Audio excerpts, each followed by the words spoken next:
with Bob. Oh, Pacho getting aggressive. We are brought to you by ES Myoplex Polar Hoke Ona. Fellow Fix, Norma Tech, Four Seasons Wildlife were our wonderful hosts for our championship edition.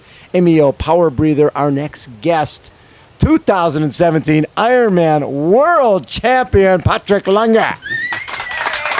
Yeah, baby. I love this. You need to wear that on the plane. You need to wear that everywhere you go. I won't take it on the plane because it have to stay on the island to. Does it stay on the island? Yeah, it stays there. So I will. You'll make sure I will goes to a good home. I will give it back to the island. Okay. So I will throw it in the ocean. Nice. So this is the tradition. Yes. I think so. You will not take it from the island. So I got it. So last year you finished third, and this year you win it all, and you again had an amazing run last year. 2:39, and again you were right at just 2:39.58, right in that ballpark. What is it about this place? Because you're running faster than anybody who's ever been here. What is it about this place that works so well for you?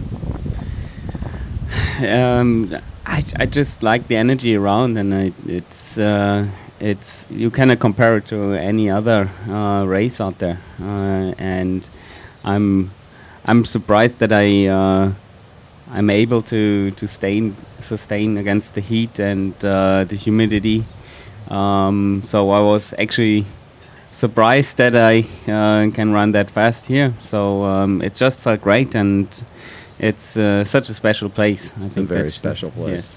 So last time you broke Mark Allen's record, right? His run record. And then yesterday you break Craig Alexander's record. And knowing Crow, I'm sure he sent you a note congratulating you on doing that, because everybody knows that records are made to be broken. Someone will go under 8 hours here one day. Yeah, so we met in King Cam, and after the race. Yeah, after the race. So, and he was also out there on the course and were supporting me there a little bit. So yeah, and again, it's also one of my idols, and I'm just humble and grateful to be the person to take this, and I'm so grateful for that. And so he's such a great guy. You're with David McNamee fairly early in the run, and when did you start? You had your running legs right away, but were there points of that run that were tough for you? Yeah, actually, I felt a little bit worse than last year. Yeah. For the whole run, so I had.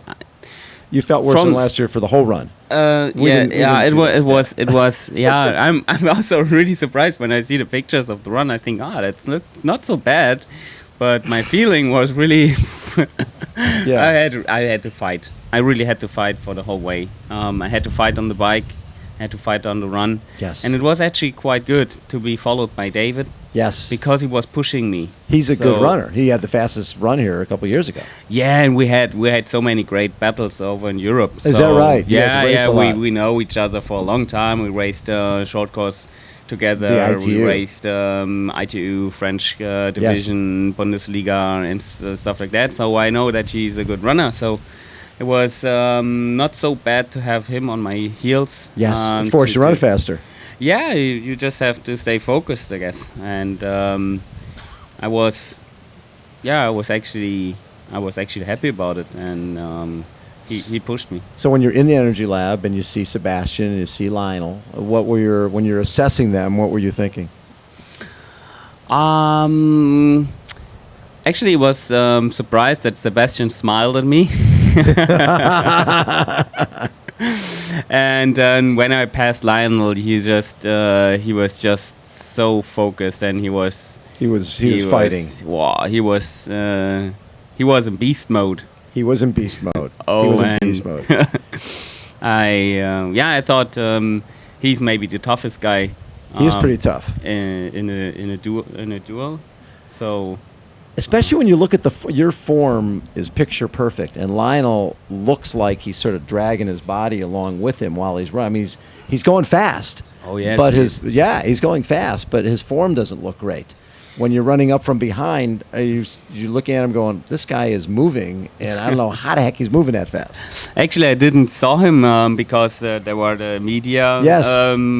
around him. Yes. So I was like, maybe when I was 100 meter or 200 meters behind him, I actually saw him for the first time, and he Yeah. got that little. That little giddy up. He's like, side to side. But I was aware that I have to push when I want to pass him. I had to Right. push. So don't stay with him. Just kind of try to shock him if that's Right. possible. So I speeded up a little bit for the pass, and I was happy that he wasn't following. So I think, were they doing live TV in Germany? Yes, they broadcasted it on second television, so big TV station, Yes. and I heard they had really good quotes, Yes, really So good numbers. I really bet good them, numbers. Yes. Yes, so Last Yeah. year when you flew home, you immediately flew to go do some major TV, right? yes, Have you already been arranging everything? When do you head back to Germany? I'm sure the media is going to be all over you. it's all over. But yeah, there are. Jan is figuring out at the moment, my manager. Yes. So there's a big sports TV show. Normally just soccer players go there. So Now a triathlete goes yeah, there. Yeah, we made it. So during the bike, did you feel that when Sebastian and Cam and Lionel, the way those guys were riding, did you get a feel that, okay, these guys are at a little different level today? Yes, on the bike, it was no way for me to follow them. Right. They were really strong, especially as I had a little downtime the moment when they passed me. Yes. So I had to fight. So the first 2 hours on the bike, they were more or less on and off. So I had a lot of peaks in Peaks and valleys, and yes. so it's just highs and lows. Yes. How do you so- deal with those when that happens? No, I mean from the race dynamics, not Yes. mentally. Yeah, oh, so okay. I had peaks from average watts. Watt-wise, yes. So 350 watts, 150 watts, a sprint, and then because I was in like 15th position on the bike. Yes. And it's not a good place to be because it's always moving, and you have to. You have to be in the right position so you don't get called a drafting call. Yeah, sure. So and that It was. gets very tactical. Oh yes. So that was hard to overcome for me because it was not steady. Right. So, You'd rather have steady. yeah. And at the same time, were you getting a sense of what type of gap that Lionel and those guys were creating? Yeah, I had my team standing in quite high and in Waikoloa, so Yes. I was kind of aware of the gaps. Mhm. But I was really happy to join forces with Boris and Patrick, Frederick. Yes. Yeah, You had a good group. So at the end, I had a really good group. So I was happy to work with them. So I think on the last 30K, we didn't lost any time. So That's pretty impressive. That was, I think, a good thing for me. So, how do you think this will change your life winning this? I mean, your life changed when you took third. What do you think is going to happen now? I'm excited. I'm really excited to see what the future will bring. Does it Just- scare you at all? No, I'm really looking forward for it. You want to embrace it. So, yeah. So, you know, as the person who wins this race, I remember Chrissy Wellington talking about it gave her a platform, right? Where she was representing the sport. When you win the most important event in a sport, you're sort of the ambassador for the sport. Knowing your personality a little bit, it seems that's something that you would enjoy. Yeah, I'm looking forward for it. I hope I can give something back to the sport. And it's just the whole Ironman and triathlon is just, Yes. it feels like family. And I'm really hoping that I can be a good ambassador for the sport. And I'm really looking forward for that. So, Sebi and Lionel, talk a little bit about each one of those guys, because those guys just put it out there. They knew to win the race, they need to get away from Jan, they need to get away from you. And they worked in with Cam Watt. They all just were pushing, because they knew if they want to win, they've got to put you guys behind. Yeah, I think they took some risks on the bike. Yes. So, and I think Lionel wouldn't change a thing. No, he wouldn't. So, Except for the position. yeah, exactly. Because he sort of put you in a position that you had to run 240 to win the race, right? You run 242, 243. He's the winner of the Ironman. Yeah, sure. And as an athlete, that's all you can do is put yourself in the best position. And he did, yeah. I think he swam well. Yes. He showed a huge amount of improvement on the swim. Yep. And he's just so strong on the bike. And He's a hard guy. He's just tough. He's just a tough guy. Yeah, and he feels that you and he are wired mentally. very similarly. He said when you guys embraced after the finish, he could feel that. He says, Patrick comes across as sort of a calm guy, but he's got some anger in there. He races with some anger.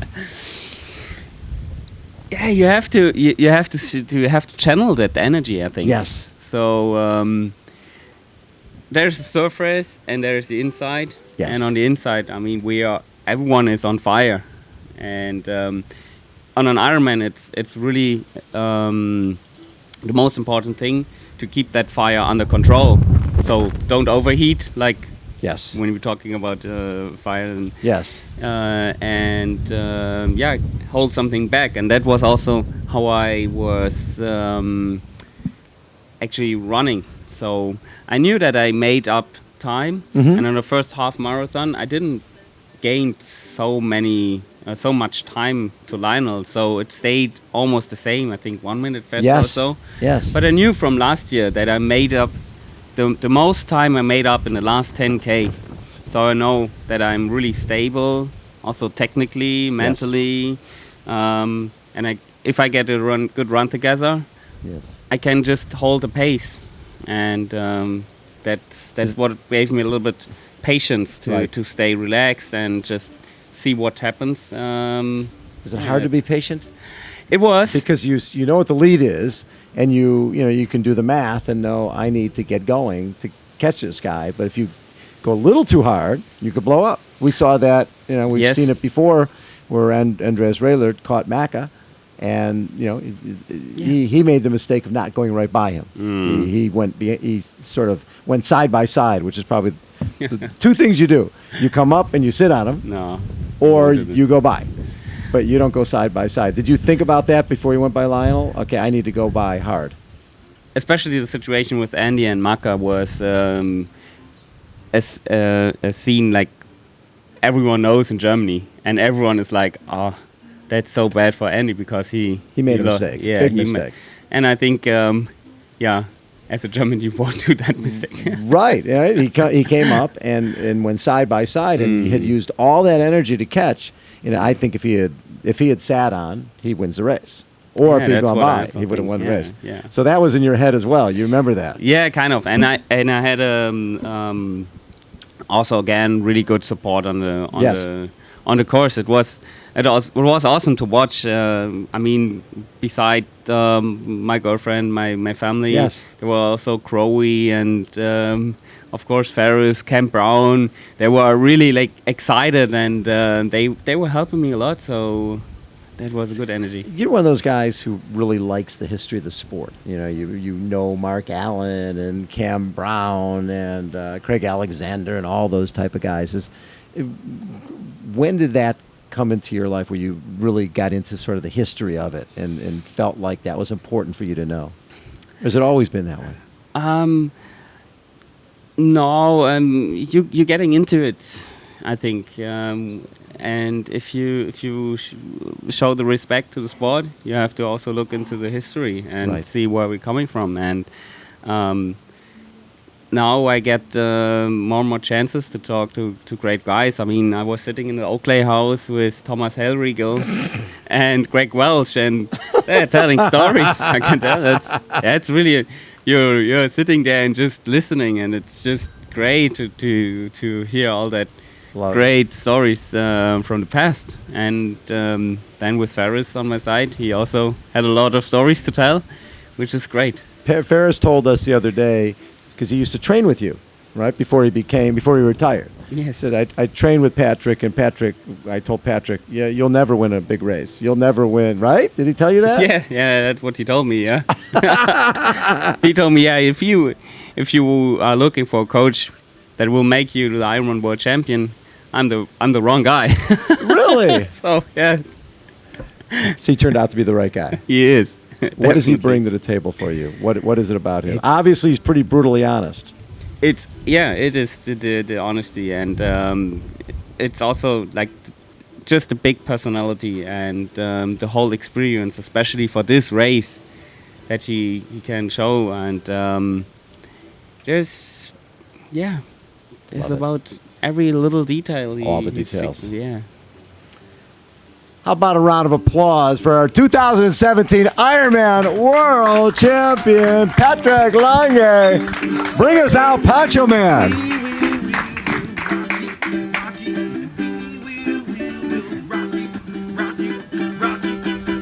And breakfast with Bob. Pancho Man!